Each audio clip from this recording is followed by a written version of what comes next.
An apology is supposed to do something. Ed, I'm leaving you. It's meant to acknowledge harm, repair trust, and offer a way forward. Sometimes it doesn't land the way it should. Someone says, "I'm sorry," and instead of feeling like you have reached a resolution, it feels like an exit, a way for them to move on without really addressing anything. Why does this happen? Responsibility isn't just about words, it's about what we do. Well, I'm sorry that I was late, but I was busy making a living, all right? Come on, okay? No matter how well intended, an apology that isn't backed by action is just another way of sidestepping accountability. What does it actually mean to take responsibility?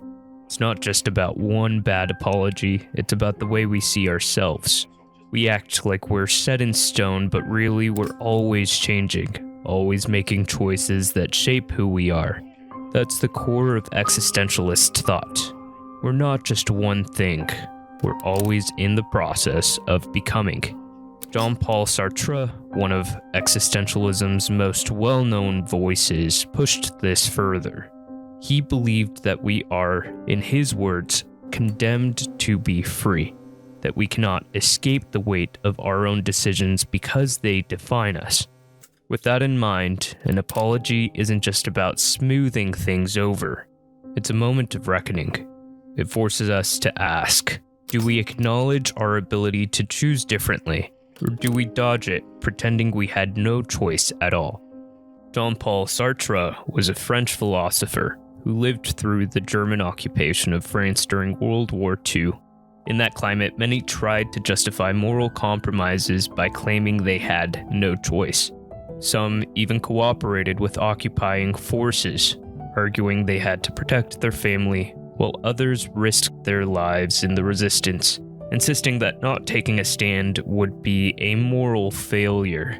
Sartre himself navigated a world where the difference between collaboration and defiance could mean life or death, a weighty reminder that choosing to do nothing is still a choice. Of course, most of us aren't facing life or death choices, but the impulse to avoid responsibility is just as present in quieter ways. We hear it in excuses like, "I can't help it," or "that's just who I am." Phrases that make it easier to dismiss our own agency. The stakes may feel lower, but the patterns remain the same. At the core of Sartre's philosophy is the idea that existence precedes essence. No one is handed a fixed nature at birth. Who we are is formed by the choices we make, moment by moment. In essence, we're always in the process of becoming. Whenever someone insists, "This is just my nature," they risk dismissing the very freedom that enables them to grow. And in the process, they dilute their responsibility for how they act. From an existential viewpoint, rejecting ownership of our mistakes isn't just bad social etiquette, it's a denial of our capacity to choose differently next time. As I said before, Sartre famously said that humans are condemned to be free, meaning we can't avoid making choices. Even refusing to act is still a choice. On one hand, the idea can feel empowering. We have the ability to shape our lives with each decision, but it also weighs on us, because total freedom means we bear responsibility for everything we do and fail to do. That tension can create a sense of internal conflict. I'm liberated, yet I can't escape what I choose. In Sartre's view, a rock or a table being in itself can't change its essence. It simply is. Humans, on the other hand, are being for itself, always in flux, always becoming. This matters when it comes to apologies. Saying "that's just who I am" treats us like a fixed object, denying the possibility of growth. Sartre's point is that we're never stuck in one mode of being, in the way rocks are or chairs are. We can recognize when we're hurting someone and decide to do better. Bad faith arises whenever we dodge our freedom by blaming our past, our environment, or other external causes. It's a self-deception that lets us evade the discomfort of owning our actions. Authenticity, meanwhile, is about facing the fact that we make choices, good or bad, and must take responsibility for them. Mistakes become moments of self-awareness rather than excuses to hide behind. By acknowledging our freedom, we open the door to more honest relationships and genuine apologies. We know bad faith because we've all done it ourselves. We've said things like, "I didn't realize I was doing that," as if not knowing somehow erased the fact that it happened. And we've seen people do the same, using confusion, forgetting, or just playing dumb to sidestep any real responsibility. But responsibility isn't about what we meant, it's about what actually happened. You don't get to undo something just because it wasn't intentional. If we care about someone, we don't argue about whether or not it should have hurt them. We just acknowledge that it did. Years ago, I might have resisted that, but Sartre was right. We are what we do, and the choices we make, even the ones we don't want to own, define who we are. And in a world where we are isolating ourselves from each other more often than not, the relationships that we do create should mean something. If you ask most people why they do the things they do, why they snap at a friend, why they repeat bad habits, why they struggle to change, they might reach for something psychological. This is just my nature. I've always been this way, this is how I was raised. These kinds of explanations often trace back, whether people realize it or not, to Sigmund Freud, one of the most well-known theorists of the self. Freud's model of the mind, the id, ego, and superego, suggests that much of our behavior is driven by unconscious forces beyond our control. The id is impulse, the superego is restraint, and the ego is the referee in between, negotiating desires and societal expectations. It's an interesting theory, but there's something convenient about it. If we accept that we're wired this way, then suddenly our worst behaviors aren't really our fault. They're just the result of deep-seated psychological mechanisms we can't fully control. Sartre wasn't convinced. He saw this way of thinking as a subtle but dangerous form of bad faith, a way to escape responsibility by blaming some hidden, unchangeable part of ourselves. In Being a Nothingness, Sartre directly challenges Freud's idea of the unconscious, arguing that if we are truly unaware of something, then it isn't an active part of our identity. The moment we acknowledge a pattern in ourselves, whether it's impulsiveness, defensiveness, or avoidance, we become responsible for it. Our past influences us, but it doesn't dictate us. And every time we act, we make a choice about whether we reinforce those patterns or break them. This distinction plays out in the way people dodge responsibility.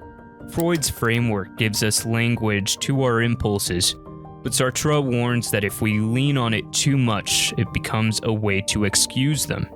"I can't help it, it's just how I'm wired" sounds an awful lot like "I had no choice," which Sartre had already seen play out in far more dangerous ways during World War II.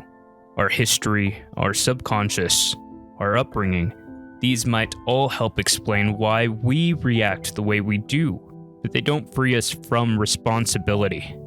If anything, the moment we recognize the pattern in ourselves, we have more responsibility to change it, not less.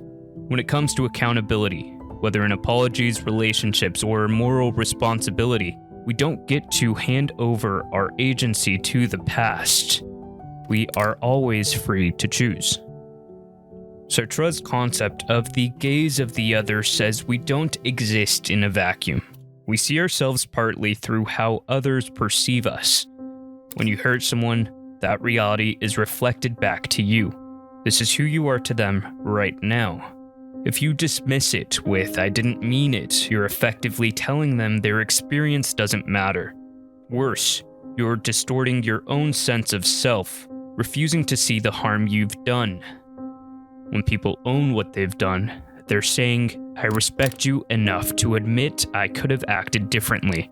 It builds trust, even if the issue is painful. On the other hand, when we dodge our impact, I can't help it, you're overreacting, or I didn't mean it so it doesn't count, it usually amplifies resentment. The hurt is still there. Now, it's compounded by the sense that the person causing it won't even recognize it. That's why embracing responsibility isn't just about fixing one argument. It's about laying a foundation where people feel safe to say, "You hurt me," and expect something other than denial. I realized this more sharply during a hike, when I accidentally stepped on a snail. I didn't see it until that sickening crunch of its shell cracked under my boot. It was an accident, I told myself, so it shouldn't matter. Yet the shattered pieces insisted otherwise. Sartre argued that freedom isn't about good intentions. It's about consequences. Our actions carve themselves into reality, and no apology can rewind what we leave behind. I didn't mean to kill this snail, but I did, and that too is freedom. The brutal freedom to become what we do, not what we wish we had done. This urge to excuse harm because it wasn't intentional is no private flaw. It's public. It's the mechanism by which ordinary people build horrors. After World War II, collaborators who aided the Nazi occupation flooded French courts with defenses. I had no choice. I was protecting my family. I was just following orders. Sartre rejected every evasion. Even under fear, we remain condemned to choose. To deny that is not innocence, it is bad faith. The quiet lie that turns human beings into instruments of harm. Freedom doesn't shrink because the consequences feel smaller. Whether we betray a neighbor under occupation or betray a loved one with a cruel word, the burden is the same. We are condemned to be free and responsible for everything we bring into existence, no matter how small. When we call a partner a name, when we lie to avoid discomfort, when we dismiss a friend's pain as overreacting, these too shape the moral world we inhabit. The scale obviously changes. The existential fact does not. Excusing ourselves because the harm seems minor is another bad faith lie, another refusal to bear the cost of freedom. Apology, then, is not a social nicety. It is an existential act. To apologize authentically is to stand inside the reality you have created and refuse to look away. An apology is not a performance for forgiveness. It is not a plea for sympathy. It is a refusal to pretend. It is the acknowledgement that we are not innocent simply because we didn't intend to harm, or because we wish the harm had been smaller. Sartre saw apology, properly done, as an act of existential courage, a moment when we face ourselves and what we have chosen to become. If responsibility is total, then an authentic apology must meet it totally, not halfway, not politely, not just enough to be forgiven, fully. If we are truly free, if we are truly responsible, then there are no shortcuts. Responsibility demands all of the following. Recognize your freedom.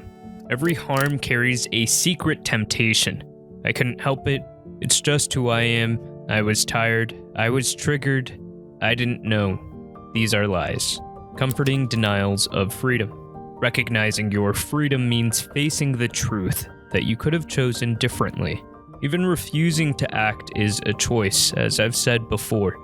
An apology begins here, or it isn't an apology at all. Own the impact.